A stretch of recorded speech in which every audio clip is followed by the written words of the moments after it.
ஒரு வீட்டில் தெய்வத்தினுடைய சக்தி இருக்கு அப்படின்னா நமக்கு ஆபத்து வரும்போதும் மிகப்பெரிய துன்பம் வரும்போதும் முன்கூட்டியே நம்மை காப்பாற்றக்கூடிய சில சிம்டம்ஸை சில சமிக்கைகளை சொல்லக்கூடிய சில விஷயங்கள் நம்ம வீட்டில் நிறைந்திருந்துச்சு அப்படின்னா அந்த வீட்டில் தெய்வீக சக்தி இருக்கு அப்படின்னு சொல்லலாம். அந்த வகையில் 6 விதமான சில அறிகுறிகள் மூலம் நம்ம வீட்டில் தெய்வீக சக்தி இருக்கு.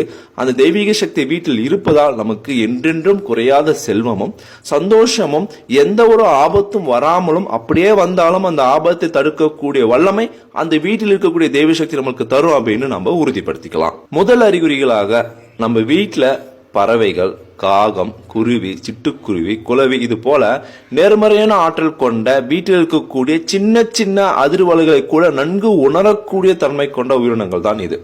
இந்த உயிரினங்கள் அடிக்கடி உங்க வீட்டுக்கு வருது அப்படின்னாலே உங்க வீட்டுல தெய்வீக சக்தி, தெய்வத்தினுடைய அருள் நிறைந்திருக்கு அப்படின்னு சொல்லலாம். மேலும் தெய்வத்தினுடைய சக்தி மட்டும் அல்லாமல் உங்கள் வீட்டிலிருந்து வாழ்ந்து இறந்த முன்னோர்களுடைய ஆசீர்வாதமும் அவருடைய ஆன்மாவும் உங்க வீட்டுல நல்ல ஒரு குணநிலையில் இருக்கு அப்படின்னு அர்த்தம். இதெல்லாம் வெளிப்படுத்தக்கூடிய ஒரு அறிகுறிகளாக தான் பறவைகள் உங்க வீட்டுக்கு அடிக்கடி வரும்.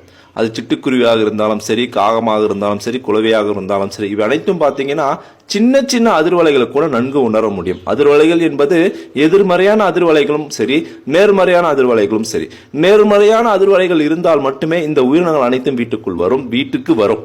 இவை வந்தாலே உங்க வீட்டில் தெய்வீக சக்தி, நேர்மறையான ஆற்றல் நிறைந்திருக்கு அப்படின்னு அர்த்தம். இரண்டாவது அறிகுறிகளாக இந்து சாஸ்திரத்துல காமதேனு, மகாலட்சுமியின் அம்சம் அப்படின்னு எதை சொல்லுவாங்க அப்படின்னா பசுமாட்டை சொல்லுவாங்க. அந்த பசுமாடு எல்லார் வீட்டுக்கும் உணவுக்காக போகாது, சில வீட்டிற்கு மட்டும்தான் உணவுக்காக போகும். அப்படி பசுமாடு உணவுக்காக உங்க வீட்டு வாசப்படிக்கு வந்துச்சு அப்படின்னா நிச்சயமாக உங்க வீட்டில் தெய்வீக சக்தி, நேர்மறையான ஆற்றல் நிறைந்திருக்கு அப்படின்னு அர்த்தம். அதுல எந்தவித ஐயமும் இல்லை. மூணாவது அறிகுறியாக நீங்க வீட்டுக்குள்ள போறீங்க அப்படின்னா அந்த வீட்டுக்குள்ள இருக்கக்கூடிய தன்மை, சூழ்நிலை உங்களுக்கு ஒரு மன நிறைவு, அமைதி, சந்தோஷத்தை உண்டாக்கணும். அதை நீங்க நல்லா மனப்பூர்வமா ஃபீல் பண்ற மாதிரி ஒரு அமைப்பு, சூழ்நிலை உங்க வீட்டுல இருக்கணும். ஒரு நல்ல நறுமணம் உங்க வீட்டுல வீசணும். அது நீங்க இயற்கையா உருவாக்கின நறுமணமாக இருந்தாலும் சரி, இல்ல பூஜை ரூம்ல ஏற்றி வச்ச வத்தியாக இருந்தாலும் சரி, இல்ல பூக்களுடைய வாசனையாக இருந்தாலும் சரி, இல்ல சமையல் ரூம்ல இருந்து வரக்கூடிய வசீகரமான பொருட்களான கிராம்பு, பச்சை கற்பூரம், ஏலக்காய் இது போல சில பொருட்களாக இருந்தாலும் சரி, நல்ல நறுமணம் நிறைந்த ஒரு வீடாகவும் அந்த வீட்டுக்குள்ள போனாலே ஒரு பிளசண்டாக நீங்க ஃபீல் பண்ண முடியும்.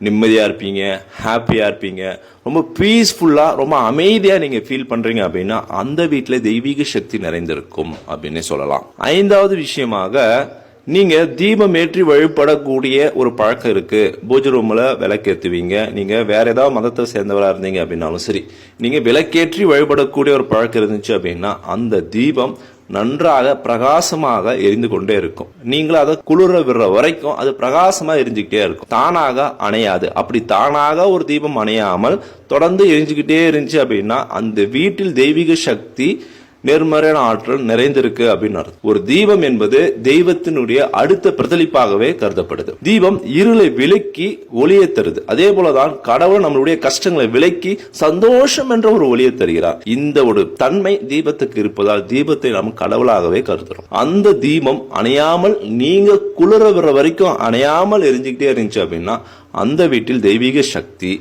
தெய்வீக ஆற்றல் நிறைந்திருக்கு அப்படின்னு அர்த்தம். ஆறாவது அறிகுறியாக ஒரு வீட்டுல ஒரு விஷயம் தொடர்ந்து பேசிக்கிட்டே இருக்காங்க, தொடர்ந்து அந்த விஷயம் சம்பந்தமான தகவல்கள் நீங்க கேட்டுக்கிட்டே இருக்கீங்க, வந்துட்டே இருக்கு அப்படின்னா அந்த வீட்டுல அந்த விஷயம் சம்பந்தமான சக்தி நிறைந்திருக்குன்னு அர்த்தம்.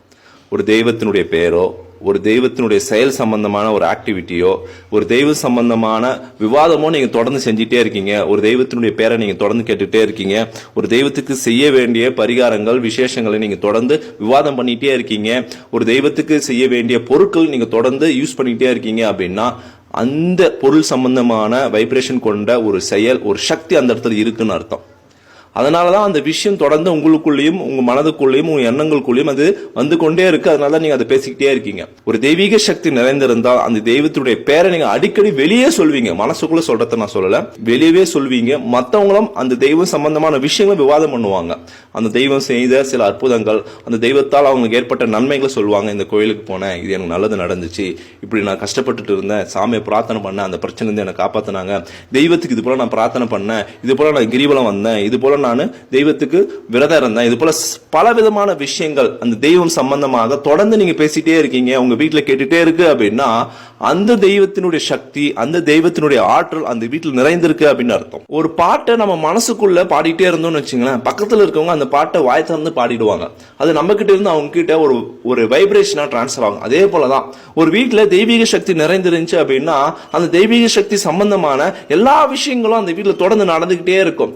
தெய்வீக சக்தி கொண்ட பறவைகள் வரும், விலங்குகள் வரும், நல்ல நிம்மதியான அமைதியான ஒரு சூழ்நிலை ஏற்படும். தீபங்கள் அணையாம தொடர்ந்து எரிஞ்சுக்கிட்டே இருக்கும். அந்த தெய்வ சம்பந்தமான பெயர்கள், செயல்கள், ஆக்டிவிட்டி எல்லாம் உங்க வீட்டுல தொடர்ந்து நீங்க விவாதம் பண்ணிட்டே இருப்பீங்க. அந்த வைப்ரேஷன், அந்த சக்தி அந்த இடத்துல இருப்பதால் தான் இந்த விஷயங்கள் எல்லாம் தொடர்ந்து அந்த வீட்டில் நடந்துகிட்டே இருக்கு அப்படின்னு அர்த்தம். ஒரு தெய்வீக சக்தி, நேர்மறை ஆற்றல் வீட்டில் இருக்குன்னு வச்சுங்களேன், உங்களுக்கு எந்தவித பிரச்சனையும் வராது. உங்க வீட்டில் நிம்மதி, அமைதி, ஆரோக்கியம் நிறைந்து இருக்கும். சண்டை சச்சரவுகளே ஏற்படாது. செல்வத்தில் எந்த குறையும் வராது. வாழ்க்கை மென்மேலும் நீங்க உயர்ந்து கொண்டே போவீங்க.